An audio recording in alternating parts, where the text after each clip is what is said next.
બિલકુલ મને બહુ દુઃખ સાથે કહેવું પડે છે કે એક ગૃહમંત્રીએ આટલી છીછરી વાતો કરી દીધી, મીડિયામાં ફોટા મૂકીને કે આ ઈડીનો આમ આદમી પાર્ટીનો કાર્યકર છે, નકલી ઈડી વાળો. ખરેખર તો નકલી પકડાઈ જ ગૃહમંત્રી માટે શરમજનક વાત કહેવાય. મારા તો બહુ અંગત મિત્ર છે અને શુભેચ્છા આપીએ કે ગૃહમંત્રી રહે, પણ આવી રીતે કોઈને ખબર નહીં કેને રાજી કરવા માટે એમણે મારા સહિતના ફોટા મૂક્યા. પછી ખબર પડી કે આ તો ભાજપમાં છે, ભાજપમાં નેતાઓ સાથે ફરે છે, એની ઓફિસે બેસે છે. અને આમ આદમી પાર્ટીમાં તો 4 મહિના માટે આવ્યો હતો, નહીં તો તમને બધાને ખબર છે, અમે તો એમને કાઢી મૂક્યો હતો. પણ સવાલ એ છે કે આજે ગોપાલ ઇટાલિયા અને મનોજ સોરઠિયા બેના નામ એસપી બાઇટ આપે. એક આઈપીએસ અધિકારીને ખબર હોવી જોઈએ કે તમે યુપીએસસી કમિશનમાંથી આવો છો, યુપીએસસી પાસ કરીને આવો છો, તમારે કોઈ નેતાનો ફોન આવે તો તુરંત બાઇટો આપી અને કોઈ ઉપર આજે ગોપાલ ઇટાલિયા આમ આદમી પાર્ટી અને મનોજ સોરઠિયાને તમે બદનામ કર્યું છે. અને એટલા માટે અમે સામેથી આવ્યા છીએ. હવે ઇન્સ્પેક્ટર એવું કહે છે કે અમે તો તમને બોલાવ્યા નથી. બોલાવ્યા નહીં, તમે તમારા એસપીએ નામ બોલ્યા છે ભાઈ, લો એમનું નિવેદન. તમે આરોપી હોય તો પકડો એને, નાખો જેલમાં. અમે જેલમાં નાખવા માટે આવ્યા છીએ કે ભાઈ લઈ લો જેલમાં. જો આરોપી હોય ગોપાલ ઇટાલિયા તો જેલમાં નાખો, નહીં તો તમે ખુલાસો કરો કે આ વસ્તુ ખોટી હતી, કોઈકના દબાણ ઉપર કરી છે. એટલે અમે આજે આવ્યા છીએ અને અમે ડિમાન્ડ કરી છે. જો આ ન પૂરી થાય અમારી ડિમાન્ડ, તો આગામી સમયમાં અમે અહીંયા જ રહેશું. આખા ગુજરાતમાંથી કાર્યકર્તાઓ આવશે, એસપીએ માફી પણ માંગવી પડશે અને સાથે સાથે જો તપાસમાં હોય ગુનેગારો તો જેલમાં નાખે. પણ બીજી વાર આમ આદમી પાર્ટીને કોઈએ પણ કોઈના પણ નેતાથી છંછેડવાની કોશિશ કરીને તો આ ધ્યાન રાખજો, આ આમ આદમી પાર્ટી છે.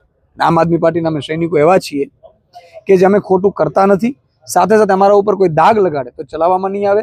એટલે જો એ અમારી ડિમાન્ડો નહીં માંગે તો અમે આગામી સમયમાં આખા ગુજરાતમાંથી કાર્યકર્તાઓ આવશે ગોપાલભાઈ અને મનોજભાઈના સમર્થનમાં. અમે અહીંયા માન્ય અરવિંદ કેજરીવાલજી અથવા તો દિલ્હીથી નેતાઓ પણ બોલાવવાના પ્લાનમાં છીએ કે એ પણ અહીંયા આવી અને સભાને સંબોધન કરે.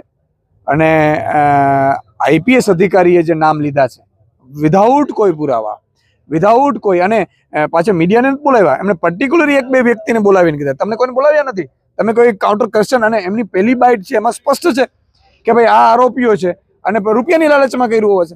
પછી એમણે નિવેદન કોના કહેવાથી બદલ્યું, પણ એમને ખબર હોવી જોઈએ કે તમને આ ભવિષ્યમાં નડી શકે છે. અને અમે યુપીએસસી કમિશનમાં પણ આ વિરુદ્ધ ફરિયાદ કરીશું. ખાસ વાત કરીએ ફંડિંગની, આમ આદમી પાર્ટીમાં અબ્દુલ સત્તાર ફંડિંગ કરવાનો પણ આરોપ લગાવવામાં આવી રહ્યો છે. હું એ જ કહું છું ને કે અબ્દુલ સત્તાર અહીંયા થોડા સમય માટે, અમે કારણ કે એક કાર્યકર્તા હતા કચ્છના, થોડા સમય માટે આવ્યા હતા, પછી એમને અમારી ટીમે રાજીનામું લઈ લીધેલું. પણ આમ આદમી પાર્ટી સાથે કનેક્ટ નથી. કનેક્શન તો એ છેલ્લા 3 મહિનાના તમે ફૂટેજ કાઢો સીસીટીવી, તો એ તો ભાઈસી સાંસદ સાથે ફરે છે. તો ખરેખર તો એ ભાજપ સાથે અત્યારે છે. અને હું તો એમ કહું છું આમ આદમી પાર્ટીમાં ચાલુ હોત તો બીજે દિવસે સસ્પેન્ડ કરી દે. અને આમ આદમી પાર્ટી કોઈ આવી રીતે કાર્યકર્તાઓ પાસે ફંડિંગ શું અમારે જરૂર છે ભાઈ? અમારે કાર્યકર્તાઓ સ્વયંભૂ કામ કરે છે. તો અને નકલી કાંડ માટે આ બધા ખેલ કરે છે નકલીઓ.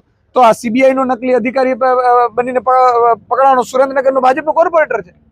તો શું CR પાટીલજીને ફંડિંગ પાડતો આપતો છે? એટલે વાહિયાત વાતો છે. આઈપીએસ અધિકારીએ કોઈ આવા વ્યક્તિઓ સાથે કોઈના કહેવાથી કોઈ ઉચ્ચ લીડરોના નામ ન દેવા જોઈએ, આક્ષેપો ન કરવા જોઈએ. આ આઈપીએસ અધિકારીને મોંઘું પડશે. ઇન્ડિયન કોન્સ્ટિટ્યુશનનો 75મી વર્ષગાંઠ અત્યારે ઉજવાઈ રહી છે, તો આ સમગ્ર જે ઘટનાઓ જે છે એ લોકશાહી માટે કઈ રીતે આ લોકશાહીમાં મને લાગે છે કે ખતરારૂપ કહેવાય. એક આઈપીએસ અધિકારી કોઈ ભાજપના એજન્ટો એવી રીતે વાતો કરે છે.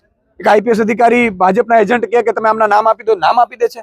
મને લાગે છે એમને બંધારણનું કાં તો જ્ઞાન નથી અથવા તો બંધારણમાં અત્યારે મતલબ માનતા નહીં હોય, અથવા તો જે પણ કારણ હોય.